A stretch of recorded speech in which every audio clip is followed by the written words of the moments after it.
ओम नमः पार्वती पते हर हर महादेव। आज हम थ्योरम के बारे में पढ़ने जा रहे हैं, जो थ्योरम कैसे प्रूव करते हैं। देखिए, कोई भी जो थ्योरम होता है उसका पहला चीज है दैट इज स्टेटमेंट।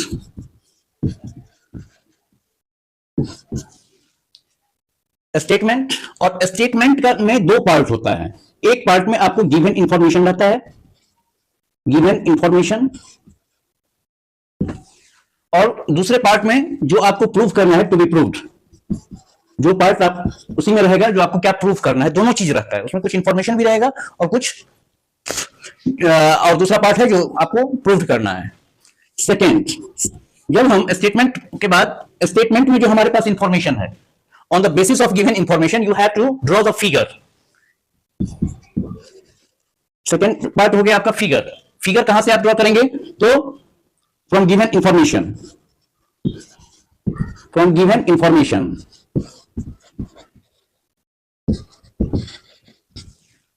जब आप फिगर ड्रॉ कर लिए, इसके बाद क्या होता है, जो फिगर जो ड्रॉ किया है, फिगर का एक्सप्लेनेशन दीजिए आप। That is explanation of figure. ये थर्ड पार्ट हो गया आपका, explanation of figure. Fourth part में है जो दैट टू बी प्रूव्ड, जो है जो हमें प्रूव करना है उसके बारे में। इसमें हम लिखते हैं generally we have to prove. जो आपको प्रूव करना है इसके बारे में आप लिखेंगे। इसके बाद है पांचवा पार्ट आता है किस चीज का? तो पांचवा पार्ट आता है कंस्ट्रक्शन का। अगर उसमें कुछ कंस्ट्रक्शन नीडेड है, उसमें हम जो हम अपनी तरफ से लगा रहे हैं प्रूव करने के लिए, तो वो चीज आपका आ जाएगा कंस्ट्रक्शन में। ठीक है। और छठा पार्ट आपका प्रूफ होता है, जो आप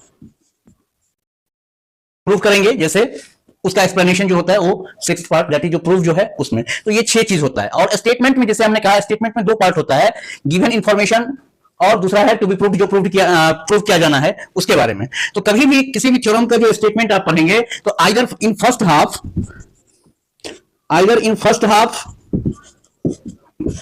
जो है वो आपका गिवन इंफॉर्मेशन रहेगा,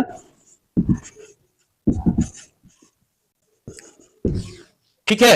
अगर फर्स्ट हाफ में आपका इंफॉर्मेशन रहेगा तो ठीक है, तो सेकंड हाफ जो है, सेकंड हाफ जो होता है स्टेटमेंट का, सेकंड हाफ में जो आपको प्रूव करना है, टू बी प्रूव्ड, ये पार्ट रहेगा।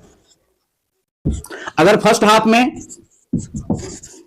इफ इन फर्स्ट हाफ, अगर फर्स्ट हाफ में आपका टू बी प्रूव्ड है, जो आपको प्रूव किया जाना है, तो आपको देखिएगा स्टेटमेंट में जो सेकंड हाफ जो होगा, सेकंड हाफ में आपको गिवन इंफॉर्मेशन रहेगा।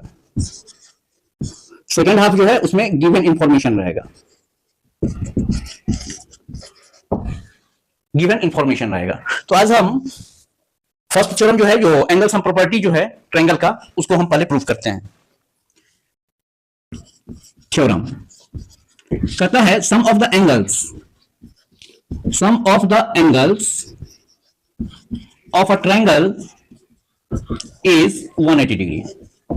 तो देखिए, ये जो इज है, इसे इधर का पार्ट ये आपको गिवन इंफॉर्मेशन है, और ये जो है सो आपको टू बी प्रूव्ड है। तो according to this we will draw this figure, that is ABC.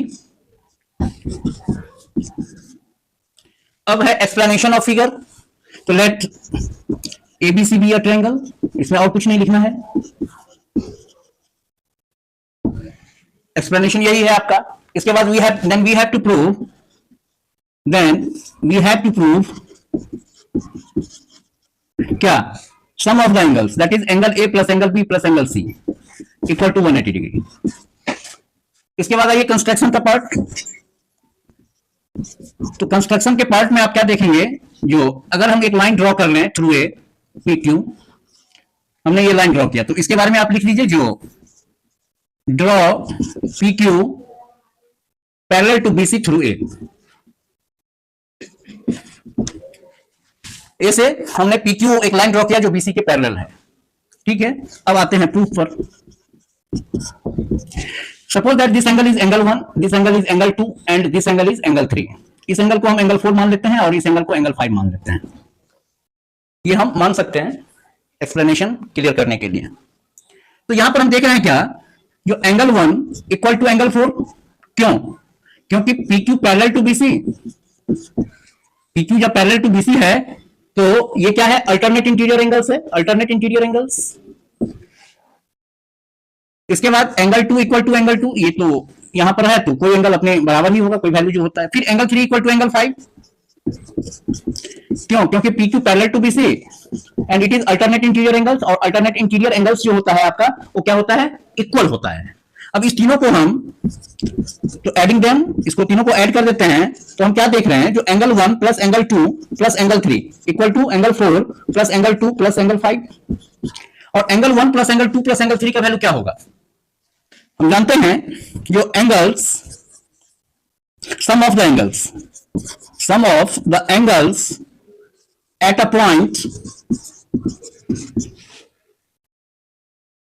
sum of the angles at a point on the same side of a line is 180 degree. On the same side of a line is 180 degree.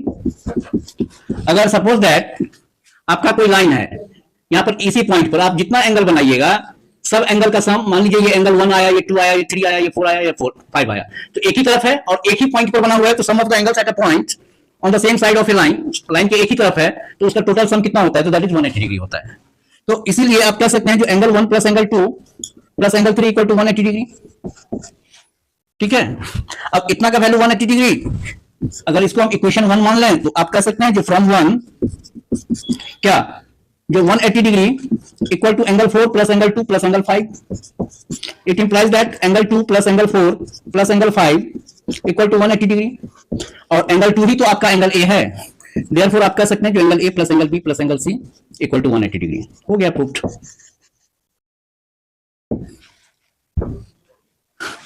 ये चीज ध्यान रखना है, इस sequence में आपको चलना है। दूसरा थ्योरम है जो कहता है जो if A side of A triangle is produced, वो जो ट्रायंगल है इसको रफली ही हम समझा देते हैं, जो कोई ट्रायंगल है, suppose that it is ABC, exterior angle theorem है इसको कहते हैं। अगर किसी साइड को प्रोड्यूस्ड करते हैं, ठीक है, तो ये जो प्रोड्यूस्ड करते हैं तो ये एंगल जो बनता है that is called exterior angle, ये आपका एक्सटीरियर एंगल है, इसको एक्सटीरियर एंगल कहते हैं। तो ये जो एक्सटीरियर एंगल होता है, ये इस दोनों एंगल, दैट इज अगर मान लीजिए इसको D तक प्रोड्यूस्ड किए तो that is angle ACD equal to angle A plus angle B, ये आपको प्रूव करना है, इसमें कुछ नहीं करना है भाई। ये देखिए, आप जानते हैं ना angle A plus angle B plus angle C equal to 180 degree होता है, ये तीनों कौन एंगल सम प्रॉपर्टी से आप जानते हैं। और यहां पर ये देखिए एंगल C का ये part, suppose that it is angle 1 और ये एंगल 2, ये दोनों क्या है? Linear pair of adjacent angle है। तो आप ये भी जानते हैं जो angle 1 plus angle 2 equal to that is 180 degree, ये लीनियर पेयर बना रहा है। अब इस दोनों को आप इक्वल कीजिएगा तो आप क्या देखिएगा, जो angle 1 plus angle 2 equal to angle A plus angle B plus angle C, और एंगल 1 क्या है? एक्सटीरियर एंगल है, तो that is angle ACD plus angle 2 क्या है आपका? एंगल C है, that is equal to angle A plus angle B plus angle C, और इससे ये दोनों कैंसिल हो गया, तो आप कह सकते हैं जो angle ACD equal to angle A plus angle B, यही प्रूव करना था और ये प्रूव हो गया आपका। इस हिसाब से आप प्रूव कर सकते हैं। अच्छा, एक्सटीरियर एंगल जो बनता है इसको थोड़ा सा और हम अच्छी तरीके से देखिए, ये ट्रायंगल है ना, 6 तरीके से एक्सटीरियर एंगल बनता है। अगर इसको एक्सटेंड कर दिए तो ये आपका हो गया, यही ट्रायंगल है, इसके इस साइड को भी आप एक्सटेंड कर सकते हैं, जैसे इधर एक्सटेंड किए हैं तो इसको एक्सटेंड कीजिएगा तो ये आपका एक्सटीरियर एंगल हो गया। अब देखिए इस साइड को आगे बढ़ा दीजिएगा तो ये एक्सटीरियर एंगल हो जाएगा। फिर ये ट्रायंगल है, इस साइड को बढ़ा दीजिएगा तो आपका ये एक्सटीरियर एंगल हो जाएगा। अगेन ये ट्रायंगल है, इसको इधर बढ़ा दीजिएगा तो आपका ये एक्सटीरियर एंगल हो जाएगा, और यही ट्रायंगल है, अब इसके इस साइड को बढ़ा दीजिएगा तो ये एक्सटीरियर एंगल हो जाएगा। तो 6 तरीके से एक्सटीरियर एंगल बनता है। तो आज के लिए इतना ही, आगे देखते हैं नेक्स्ट क्लास में आगे बढ़ेंगे हम लोग। Thank you.